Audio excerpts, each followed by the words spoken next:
இந்த நாளின் வாழ்த்துதல்களை தெரிவித்துக் கொள்கின்றோம். நம் மத்தியிலே இப்பொழுது நமது மறை மாவட்டத்தினுடைய அன்பு ஆயர் அவர்கள் நம் மத்தியில் இருக்கின்றார். நான் ஏற்கனவே சொன்னேன், இளைஞர்கள் கூட்டம் அல்லது இளைஞர்களுக்கான ஒரு கருத்தரங்கு வைக்கின்றோம் என்றால் அவர் நிச்சயமாக இதுவரையில் வராமல் இருந்ததில்லை. எல்லா கூட்டத்திற்கும் அவர் வந்து சந்தித்து தனது வாழ்த்துதல்களை தெரிவித்து செல்கின்றார். அப்படிப்பட்ட சூழ்நிலையிலே ஆயர் அவர்கள் நம் மத்தியிலே வந்திருப்பது நமக்கெல்லாம் ஒரு பெருமையும் மகிழ்ச்சியும் ஆகும்.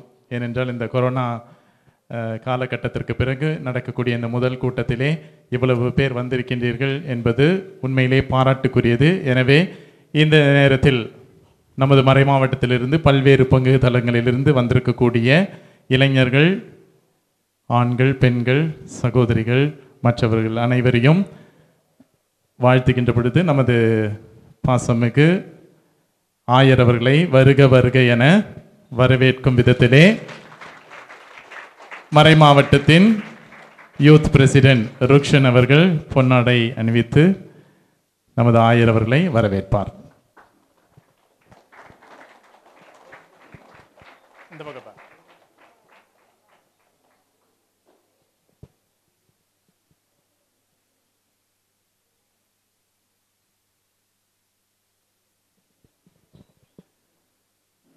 அதே போல இந்த நிகழ்ச்சிக்கு முதல் கருத்தரங்கு பகிர்வு செய்த தந்தை பென்னாட்சா ஏற்கனவே அறிமுகம் செய்திருக்கின்றோம். அவரையும் வருக வருக என வரவேற்கின்றோம். அவருக்கு ஜெரோம் அவர்கள் பொன்னாடை அணிவித்து அவர்களை வரவேற்பார்கள்.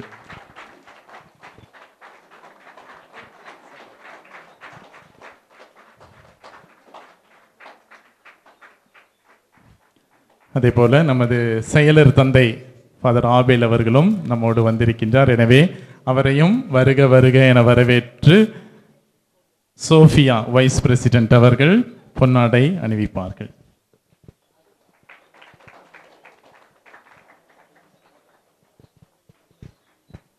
தேங்க்யூ. அதே போல் நம்ம மதியில் 2 பேர் இருக்கிறாங்க. ஃபாதர் மார்டின் அவர்களை காலையிலே அறிமுகப்படுத்தவில்லை. நான் ஏற்கனவே சொன்னேன், இங்கே இருக்கக்கூடிய நவ சன்னியாசிகளுக்கு, பிரதர்ஸுக்கு டீன் ஆஃப் ஸ்டடீஸ், அதாவது அவருடைய ஒழுக்கங்கள், அவருடைய படிப்புகள், மற்ற காரியங்களை பார்க்கக்கூடியவர் தந்தை அவர்கள். அவர்களையும் வருக வருக என வரவேற்கின்றோம். அந்த பக்கத்தில் இருக்கக்கூடியவர் தந்தை அருள் அவர்கள். பல நேரங்களிலே உங்களை செல்போன் வழியாக காண்டாக்ட் பண்ணும் பொழுது அவரை பற்றி, அதாவது இங்கிலீஷ் அகாடமி சொல்லியிருக்கிறேன். அவர் வந்து இந்த நிறுவனத்திலே இங்கு ஒவ்வொரு மாதமும் இளைஞர்கள், பெரியவர்கள், சிறுவர்கள், திருமணமானவர்கள் யாராக இருந்தாலும் சரி ஆங்கிலம் பயிற்றுவிக்கக்கூடிய அந்த பயிற்சியினை கொடுக்கக்கூடியவர்கள் தந்தை அருள் அவர்கள். எனவே அவரும் நம் மத்தியிலே இருப்பது மகிழ்ச்சி. எனவே அவரையும் வருக வருக என வரவேற்கின்றோம்.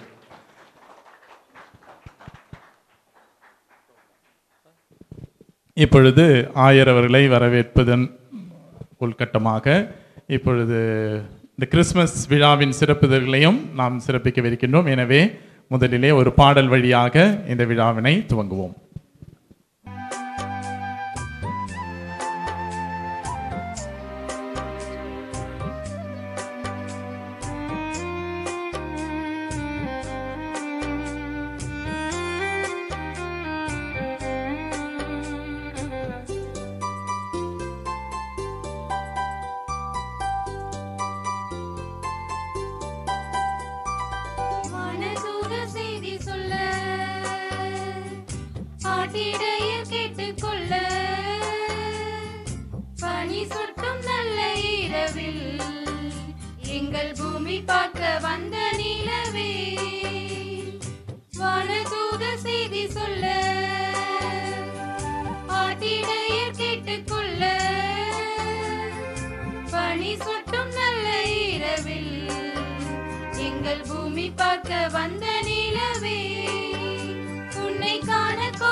வானதூதர் செய்தி சொல்ல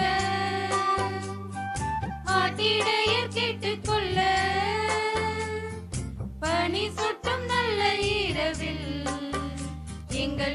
பார்க்க வந்த நிலவே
பார்க்க வந்த நிலவே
பார்க்க வந்த நிலவே உன்னை காண கோடி கண்கள் வேண்டும் இந்த ஜென்மத்தில் என் மூச்சு காற்றில் வாழும் வருமே உன்னை என்ன சொல்லி பாடும் மனமே உன்னை என்ன சொல்லி பாடும் மனமே வானதூதர் செய்தி சொல்ல ஆட்டிடையே கேட்டுக்கொள்ள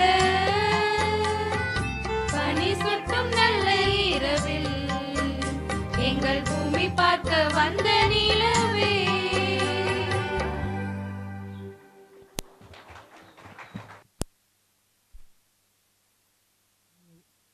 இனியதொரு பாடலால் செவிகளுக்கு விரிந்தளித்த உலகம்பட்டி பங்கு இளைஞர்களுக்கு நன்றி.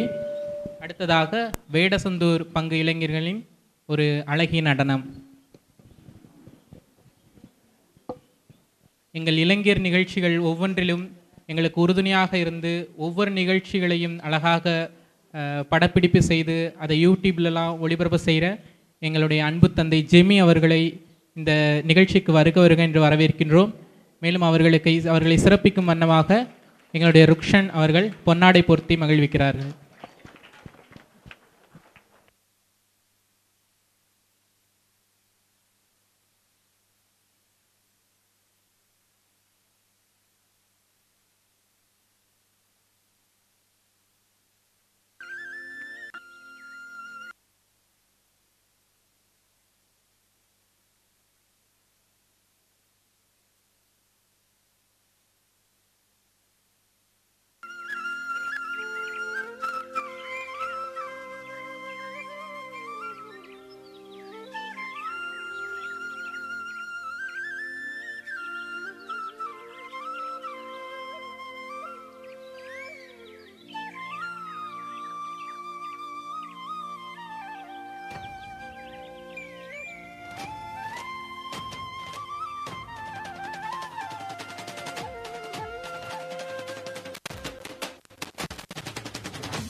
நாட்களில் யூதேயாவில் உள்ள பெத்லஹேமிலே இயேசு பிறந்த பொழுது கிழக்கிலிருந்து ஞானிகள் எருசலேமுக்கு வந்து,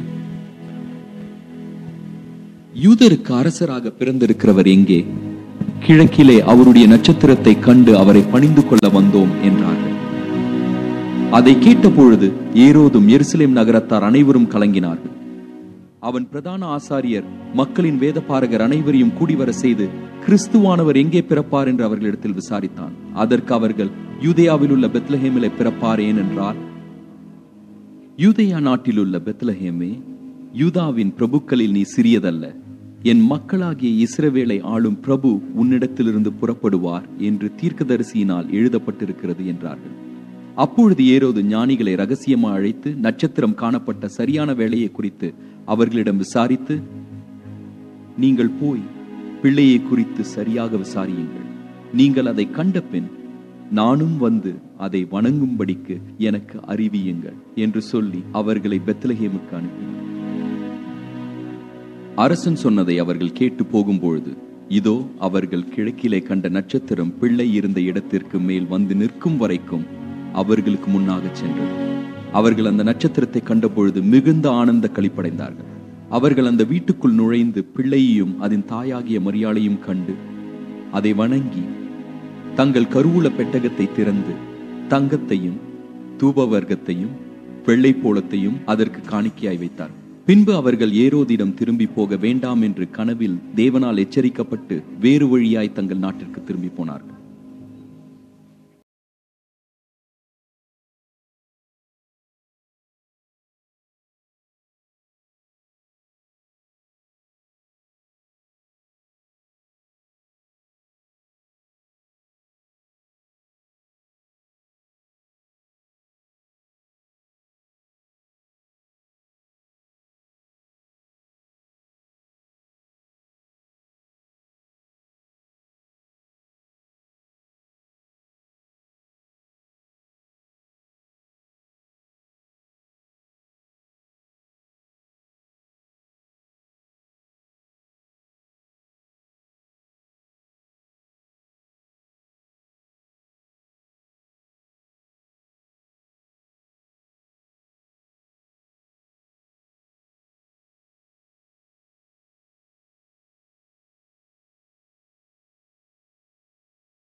நடனமாடிய இளைஞர்களுக்கு நன்றி.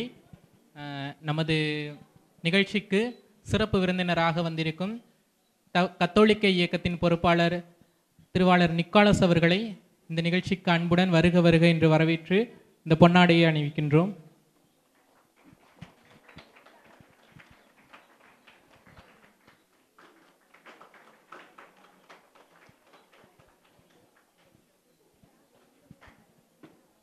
மேலும் தமிழக காந்தி மன்ற செயலரான திருவாளர் ஜெயசீலன் அவர்கள் இந்த நிகழ்ச்சிக்கு வந்து நிகழ்ச்சியை சிறப்பிக்கின்றார்கள்.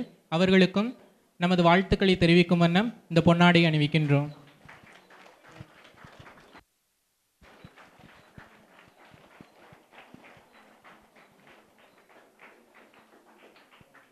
அடுத்ததாக ஒரு கிறிஸ்துமஸ் பாடல்.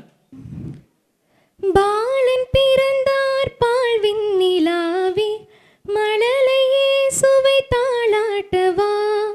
பாலன் பிறந்தார் பால்வின் நிலாவே, மழலையே சுவை தாளாட்டவா. சினுங்கும் பனியே சில்லென்ற காற்றே, வணங்கி பணிந்தே சீராட்டவா. விடிவெள்ளி தாரகை விழி மின்னி ஜொலிக்க, விண்ணவர் பகிழ்ந்தே பண் பாடவே.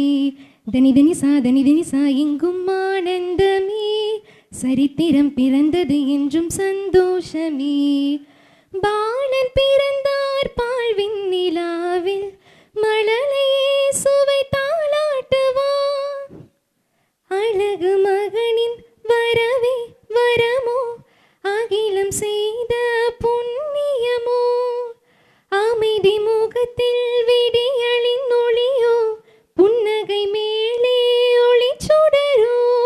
பாதை மாறும் மந்தையை மீட்டிடும் அன்பின் நாயனிதோ. ஆயர்கள் கண்டார்கள் அங்கே ஒரு அதிசயம், அளவில்லா இன்பத்தை கொண்டாடிட. பாமரன் பாதங்கள் தேடி பாடனை நாம் போற்றுவோம். பாலன் பிறந்தார் பால்வின் நிலாவில், மழலையே சுவை தாளாட்டவா. பாலன் பிறந்தார் பால்வின் நிலாவில், மழலையே சுவை தாளாட்டவா.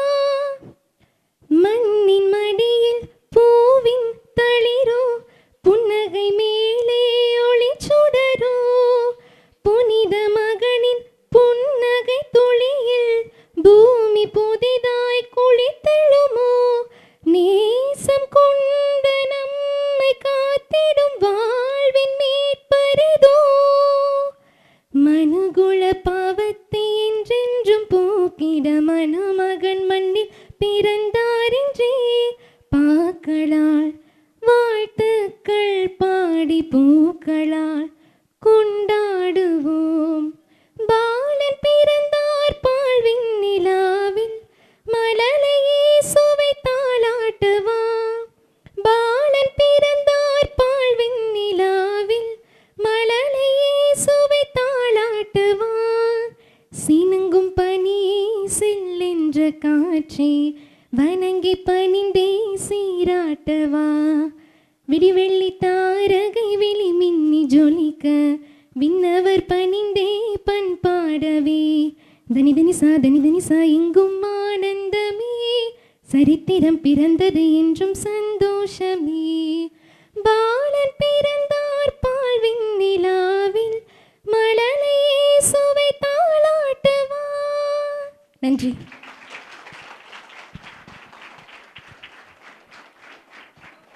பாடல் பாடிய குமரன் திருநகர் பங்கு வில்மா அவர்களுக்கு நன்றி. அடுத்ததாக நமது ஆயர் அவர்களின் கிறிஸ்துமஸ் சிறப்புரை.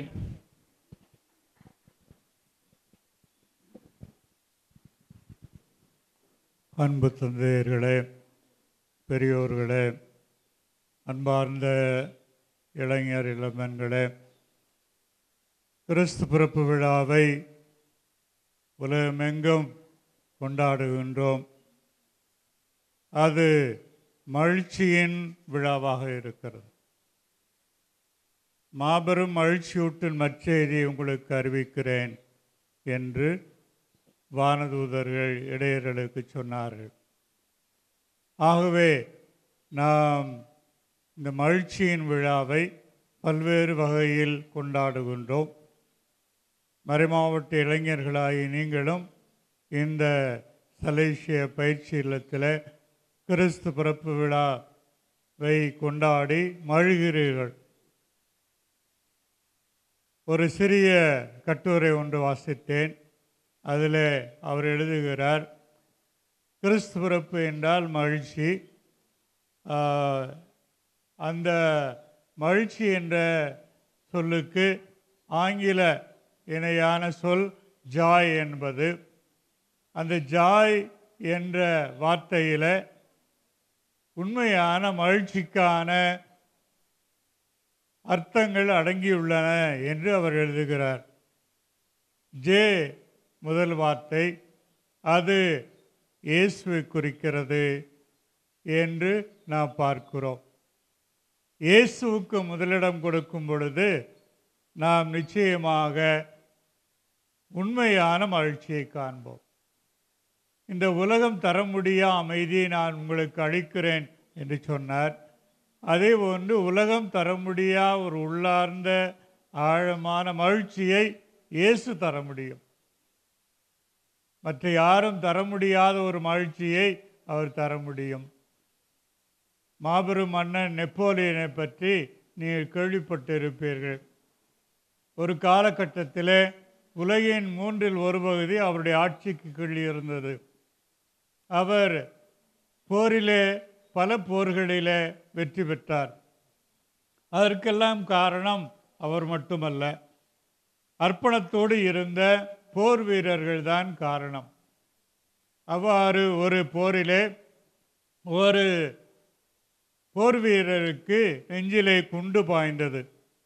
அவரை மருத்துவமனைக்கு எடுத்து சென்றார்கள். அவ்வாறு அந்த காலத்திலெல்லாம் இப்பொழுது உள்ள மருத்துவ வசதிகள் எல்லாம் இல்லை. ஆகவே அவ்வாறு இருக்கின்ற பொருட்களை கொண்டு கருவிகளை கொண்டு அந்த குண்டை எடுப்பதற்காக முயற்சி செய்து கொண்டிருந்தார்கள் மருத்துவர்கள்.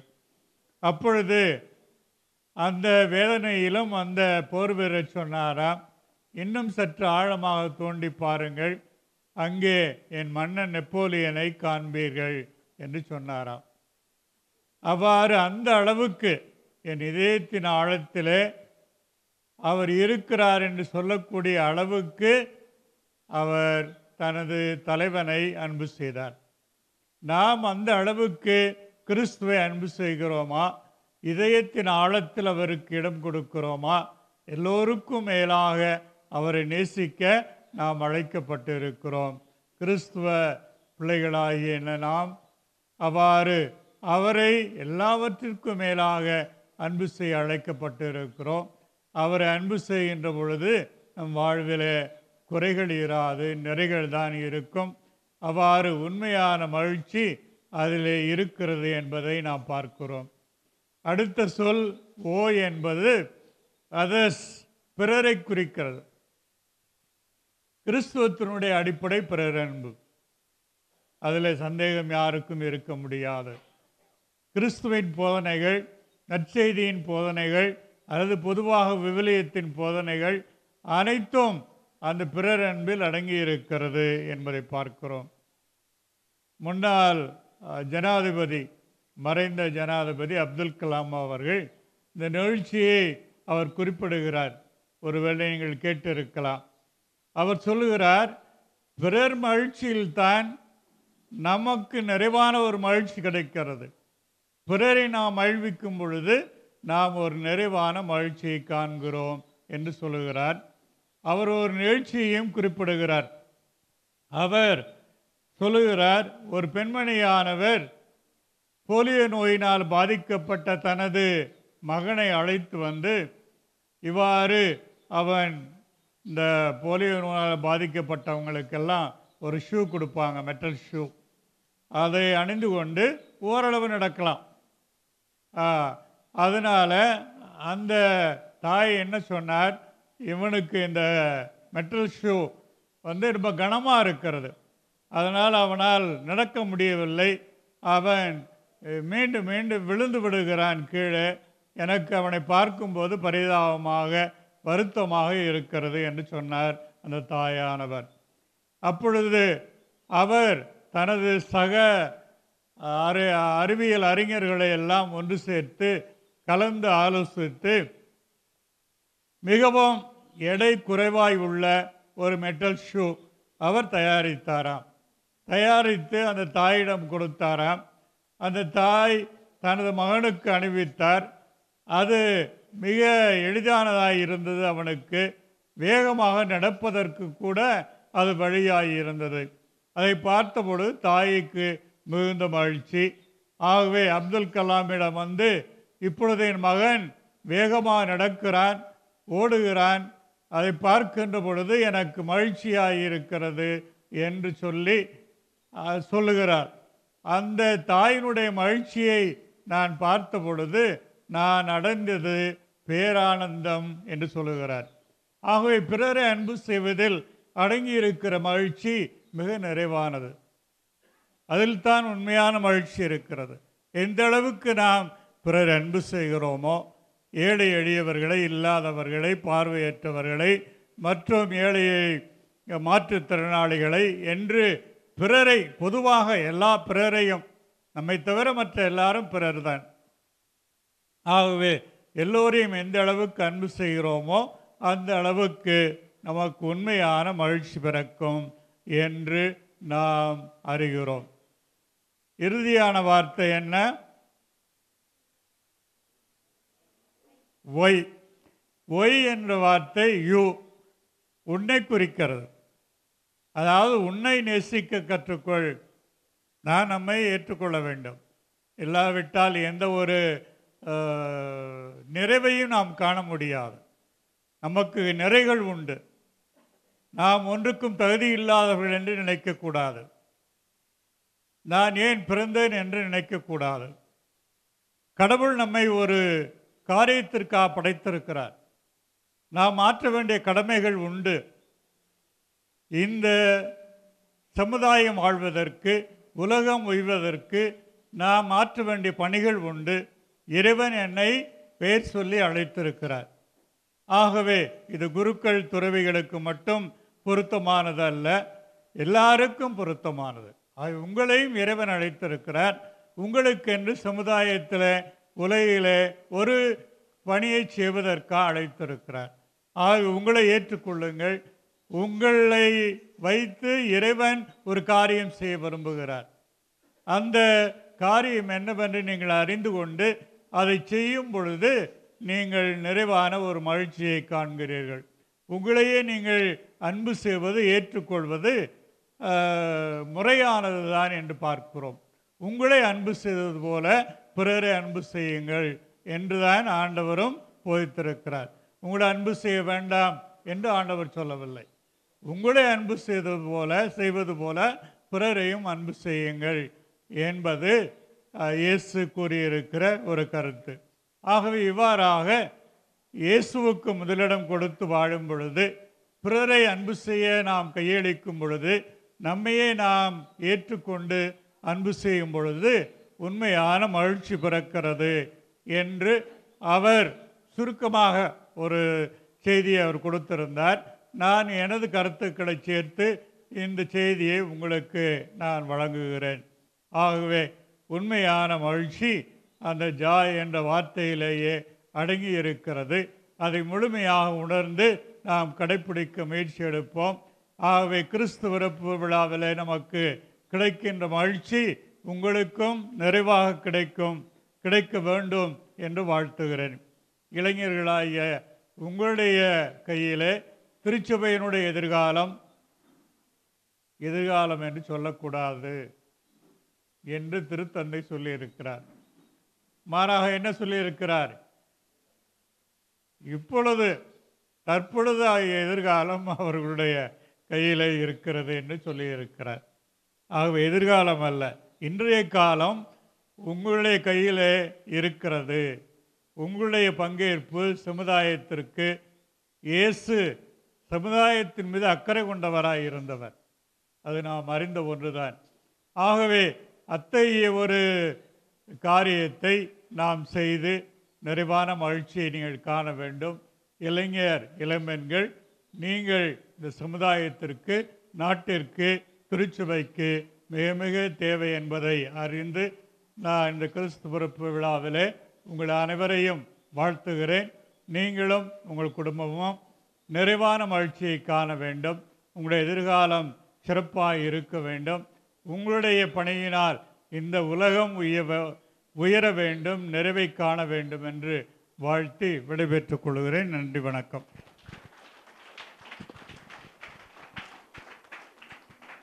மகிழ்ச்சியின் செய்தியை மகிழ்ச்சியாய் வழங்கிய மகிழ்ச்சியின் மன்னன் நமது ஆயர் அவர்களுக்கு நன்றிகள். அடுத்ததாக ஒரு நடனம்.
உன்னுயிரோ உனக்கு சொந்தமில்லை.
நடனமாடிய உலகம்பட்டி பங்கு இளைஞர்களுக்கு நன்றி. அடுத்ததாக நமது இளையோர் இயக்க செயலர் தந்தை டேனியல் ஜோ அவர்களின் சிறப்புரை. இந்த நேரத்தில் நம் மத்தியில் நமக்காக இந்த நேரத்தை செலவிட்டு நம்மோடு இந்த கிறிஸ்மஸ் நிகழ்ச்சியை செய்தியை பகிர்ந்து கொண்ட நமது பாசமிகு ஆயர் அவர்களுக்கு முதலிலே மனமார்ந்த நன்றிகளை தெரிவித்துக் கொள்கின்றோம். Thank you lordship. அதே போல் பல பணிகள் இருந்தாலும் கூட இளைஞர்களுக்காக நான் எப்பொழுதும் இருக்கின்றேன், உங்களை சந்திப்பதிலே நான் மகிழ்ச்சி அடைகின்றேன் என்று சொல்லக்கூடியவர் நமது ஆயர் அவர்கள். இதை தான் பல நேரங்களில் நாம் பார்க்கின்றோம், பல கூட்டத்திலும் நாம் இதை உணர்வுபூர்வமாக அதை உணர்ந்திருக்கின்றோம். எனவே அவருக்கு நன்றி செலுத்துகின்ற பொழுது அவருடைய உற்சாகம், அவர் கொடுக்கின்ற அந்த ஒரு உற்சாகம்தான் இன்றைக்கு திண்டுக்கல் மறை மாவட்டத்தில் ஏற்கனவே நான் சொன்னேன், தமிழக அளவில் இருக்கக்கூடிய மற்ற மறை மாவட்டங்களை விட உணர்வுபூர்வமாக, ஆக்கப்பூர்வமாக, செயல் ரீதியாக உண்மையில் செயல் திட்டங்களை வழி நடத்தக்கூடியது நமது மறை மாவட்டத்தில் இருக்கக்கூடிய இளைஞர்கள் என்பதை நாம் பெருமையோடு சொல்லிக்கொள்ள வேண்டும். எனவே அந்த விதத்தில் எல்லாவற்றிற்கும் நமது ஆயர் அவர்கள் எந்த ஒரு நிகழ்வாக இருந்தாலும், எந்த ஒரு செய்தியாக இருந்தாலும் அவரிடத்தில் செல்லும் பொழுது நீங்கள் செய்யுங்க, அதற்கு நான் ஒத்துழைப்பு கொடுக்கின்றேன், என்னுடைய சம்மதத்தை கொடுக்கின்றேன், நீங்கள் செய்யுங்கள் என்று சொல்லி நமக்கு ஒரு உற்சாகத்தை கொடுக்கக்கூடியவர். எனவே அவருக்கு நன்றி செலுத்துகின்ற பொழுது தொடர்ந்து அவருடைய ஆசீர் நமக்கு இருக்க வேண்டும் என்பதையும் நாம் உறுதிப்படுத்திக் கொள்வோம். அதே போல் இந்த நேரத்திலே ஆயர் அவர்களோடு வந்திருக்கக்கூடிய நமது செயலர் தந்தை அவர்களுக்கும் மனமார்ந்த நன்றிகளை தெரிவித்துக் கொள்கின்றோம்.